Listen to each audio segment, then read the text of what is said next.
Hay un texto en los Upanishad, que al final son estos textos milenarios hindús, es decir, que llevan miles de años, que a mí me parece extraordinario, que dice: el hombre que es capaz de llevar a los demás dentro de sí y que es capaz de ver que los demás le llevan a él dentro de sí, no conoce el miedo.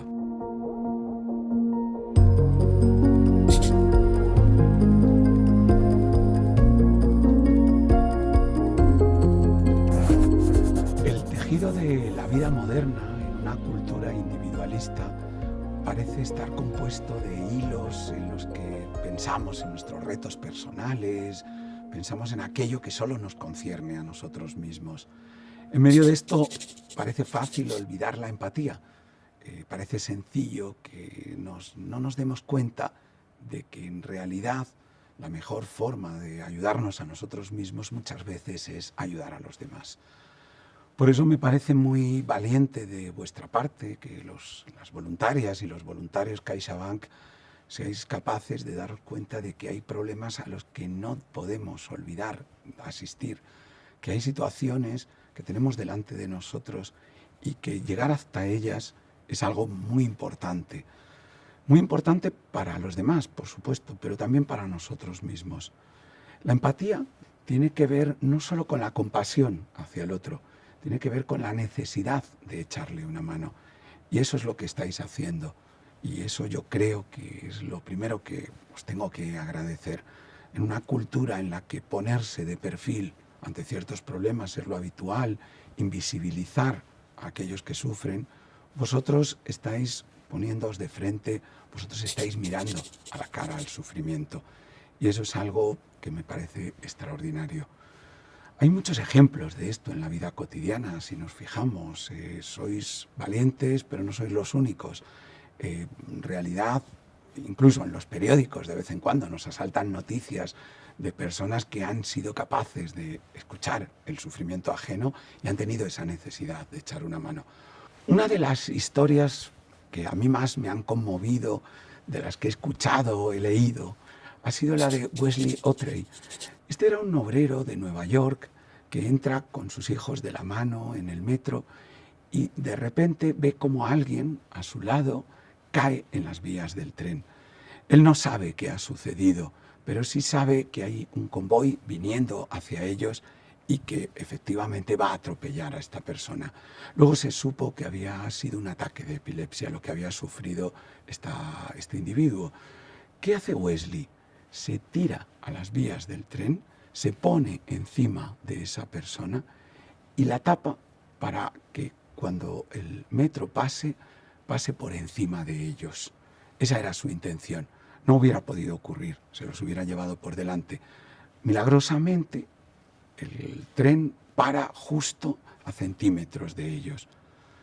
Wesley se levanta, coge a sus hijos de la mano y se va. Y desaparece, de hecho, de la vida pública. Y eso es algo que me parece extraordinario, porque es un ejemplo de lo que es la empatía, esta necesidad de ayudar sin que eso tenga que tener una repercusión. Después, los periodistas le encuentran, saben quién es, y ya empiezan a entrevistarle. Su respuesta siempre es la misma: no podía hacer otra cosa que intervenir. No se me ocurrió en ningún momento hacer ninguna otra cosa. Eso es la empatía, esa necesidad de echar una mano que a veces tenemos. La empatía ahora mismo es una cualidad muy conocida, pero curiosamente tiene una historia muy reciente.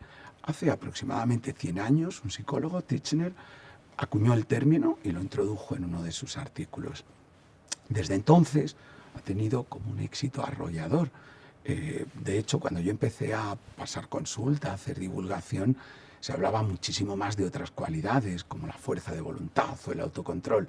Ahora probablemente es la cualidad que más se fomenta. ¿Y por qué este éxito? En realidad dimos nombre a algo que siempre ha estado ahí. Hay un texto en los Upanishad, que al final son estos textos milenarios hindús, es decir, que llevan miles de años, que a mí me parece extraordinario, que dice: el hombre que es capaz de llevar a los demás dentro de sí y que es capaz de ver que los demás le llevan a él dentro de sí, no conoce el miedo. Ese texto lleva miles de años escrito. Después se han hecho frases parecidas, se han hablado en muchas ocasiones y en muchos lugares de las cualidades que componen la empatía, pero yo creo que hay algo importante en todas estas, y es esa capacidad de ser para los demás, sabiendo que eso nos fortalece también a nosotros. El filósofo Emerson decía que es imposible ayudar sinceramente a otras personas sin ayudarse a uno mismo. Y yo creo que eso es uno de los grandes beneficios de la empatía, y sé que vosotros como voluntarias y voluntarios CaixaBank los estáis conociendo. Realmente la empatía sirve para uno mismo, no solo para los otros. Hay muchas investigaciones en este sentido. Una que me pareció especialmente impactante la hizo la Universidad de Michigan hace 4 o 5 años, y leyéndola decías, bueno, aquí están los datos que conmueven sobre la empatía. Llegaba a la conclusión de que las personas que no tenían empatía, que no tenían esa necesidad de ayudar a los demás, tenían un 60% más de probabilidad de fallecer. Impresionante. El dato era brutal, claro, conciso. Hay muchísimos beneficios para nosotros mismos en la empatía, y de hecho hay varios informes que hablan de esto, ¿no? Como que esa es la cualidad que se fortalece. ¿En qué factores incide la empatía? Os voy a contar algunos. Yo creo que en primer lugar la empatía nos hace ampliar nuestra visión del mundo. Cuando tratamos de conectar con los demás, nos abrimos a la diversidad humana, y eso es algo fundamental en cualquier historia de la vida privada o de la vida laboral, porque esa forma caleidoscópica de ver el mundo nos da muchísima más cualidad de interacción. Somos más capaces de abrirnos y de trabajar, por ejemplo, en equipo, en el mundo laboral, también de entender a otras generaciones. Esto pasa mucho con nuestros hijos, cuando hemos trabajado en ayuda humanitaria, porque sabemos que el mundo es diverso y así tiene que ser. Una segunda cualidad que a mí me parece muy importante, que fomenta mucho la empatía, es la forma de hablar, es de alguna manera las habilidades de comunicación.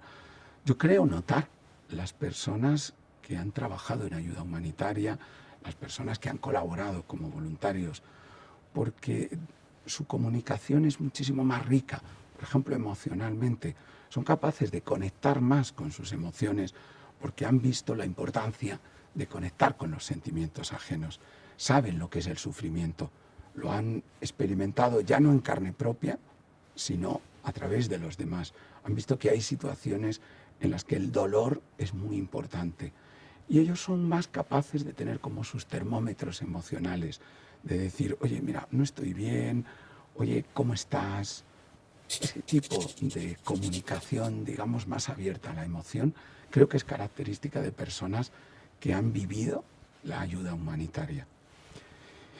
Y yo creo que hay una tercera cualidad, tiene que ver con la forma de liderazgo. Los líderes que han sido capaces de hacer ayuda humanitaria, de alguna manera crean muchas mejores interdependencias, crean comunidades más ricas en trabajo, pero también en sentimientos. Saben que se puede comunicar a la vez emociones mientras estamos siendo eficaces trabajando. Eso es algo que yo creo que te da mucho la ayuda humanitaria a través de la empatía, porque esa forma de intervenir, uno se da cuenta de que incluye también, de alguna manera, manifestarse, emocionarse. Los líderes que no han hecho esto suelen ser líderes más psicopáticos, y hay mucha investigación que muestra que son menos eficientes. Entonces, de alguna manera estamos cultivando también nuestra cualidad de liderazgo. Bueno, yo creo que hay muchas cosas en torno a la empatía que pueden mostrar que el abrir nuestro corazón al mundo es una forma de abrirnos puertas a nosotros mismos, de conocernos mejor desde dentro y de ser más completos. Esa quizás es para mí la gran razón para hacer ayuda humanitaria y hacerla desde esta empatía.